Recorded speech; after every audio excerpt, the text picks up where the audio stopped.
Let's talk distance wedges. So I have 4 Vokey SM9s here. I've got a 46, a 50, a 54 and a 60. So that basically gives me 4 wedges. Now with my wedges, I tend to have sort of 3 distances with each wedge. So now that gives me a total of 12 yardages that I can play with. Inside of the 12 yardages, I've probably got 4 that are my favorites, which is about my sort of 3/4, 9 o'clock-ish wedge swing, which is gonna come out with that medium trajectory, producing lower launch and higher spin. So one way to sort of measure your golf swing is think of a clock face. So face on, I'm the clock, have your sort of, this would be 6 o'clock and up here would be 12. So we've kind of got on the clock, we've probably got around 7:30 where your wrist's just slightly hinged. That would be one swing. Then we've kind of got this 9 o'clock position, almost sort of 3/4, and then you've got this full swing.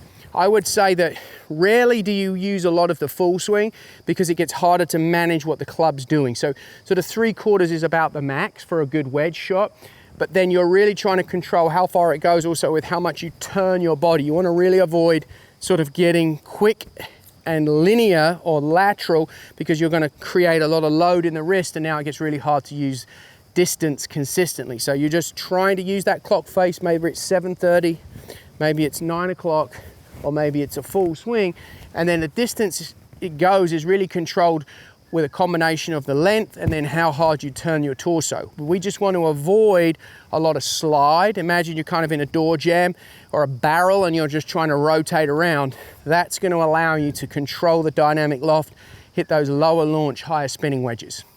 We have a pin here that's about 100 yards. So for me, that's probably somewhere between my 54 and my 52. So we're going to start with that. And we're going to talk about the ingredients that you need to be really successful with these distance wedges, okay?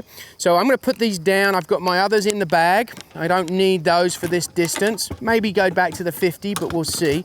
And so what we need to talk a little bit about is how do we set up for a distance wedge? What are the things we need to do to, if you like, produce that lovely environment that has lower launch, which yields higher spin? So the first thing is to understand that from a ball position location, we'd want the ball relatively in the center of the arc, back in your stance, so that you have the ability to lean the shaft forwards. Now, the key here is to have shaft lean to produce lower dynamic loft, to get the launch lower, but we want to make sure our body is turning and rotating to facilitate that. If we tend to get a lot of slide, if we're leaning the shaft, we're going to get that dig, we're going to hit it heavy, we don't want that. So we're trying to minimize how much we slide down the target. We want to be able to get to our lead side, but we really like to rotate. That's one of the ingredients that the best wedge players have. We also want to try and make sure we're obviously leaning the shaft forwards. One little nugget that you can use to make that easier is in the backswing. If you set up at address with some shaft lean, you don't want to have a lot of wrist set in the backswing. Setting the wrist a lot makes it really hard to then control the bottom and control the loft, and all too often you kind of get this back and throwing, and now we're delivering a lot of loft. We don't want that. So we're trying to have a swing that's intentionally not very powerful, that's driven with our body's rotation, our pelvis and our torso turning, with not a whole lot of wrist set. Now we get this lovely smooth motion where we get a shallow delivery, we get a lower launch, and we get a higher spin.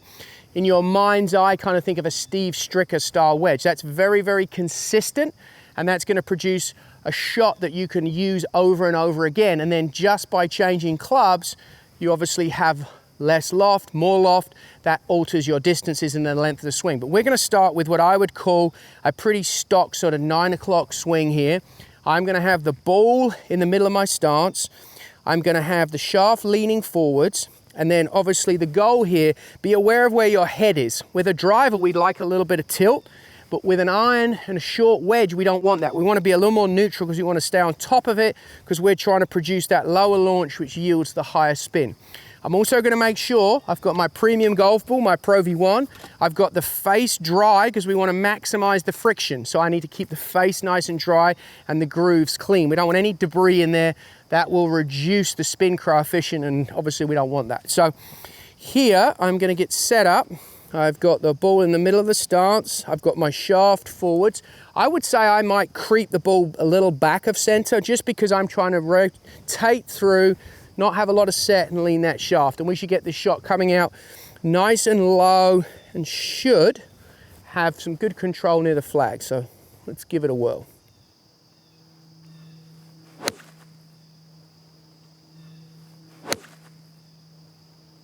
Okay, so that ball's pretty good on line. Just a little short, but came out really nice flight, came out lower, was really, really good. So I probably need to swing a little bit harder, but what I'm gonna try and do, just because this green is a little soft, is I'm actually gonna defer down, and I'm gonna go to my 50 degree, and I'm gonna kind of make the same length swing, and this ball probably needs to carry about another 7 or 8 yards. So this 50 with the same sort of length swing should do a nice job. So I'm not actually gonna stand there and try and swing any harder. I'm just gonna make a longer club do the work for me. So here we go. Same technique.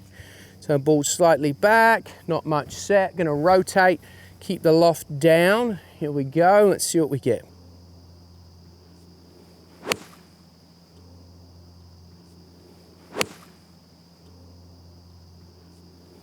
Okay, so now we've airmailed the green. So now we need to go back a little bit here. So now let's see. So we know that I deferred down, I overshot the green. Now I'm going to go back, clean the face. I'm going to just swing a little bit longer than that sort of 9 o'clock swing with my 54 degree, and that should probably be perfect. So again, a little bit longer swing, not much set. Here we go. So back, forwards. Here we go.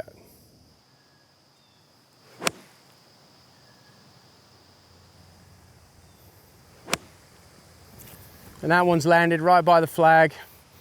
Moderate amount of spin, the ball stopped quite quickly. So that's what we're looking for when you want to hit these distance wedges, trying to lean the shaft forwards, make sure you rotate versus slide. That's going to bring the launch down, and that's going to give you that lower launch, higher spin, which is going to get you to be a lot more consistent. Remember, you got 4 wedges, 3 wedges, depending on your makeup.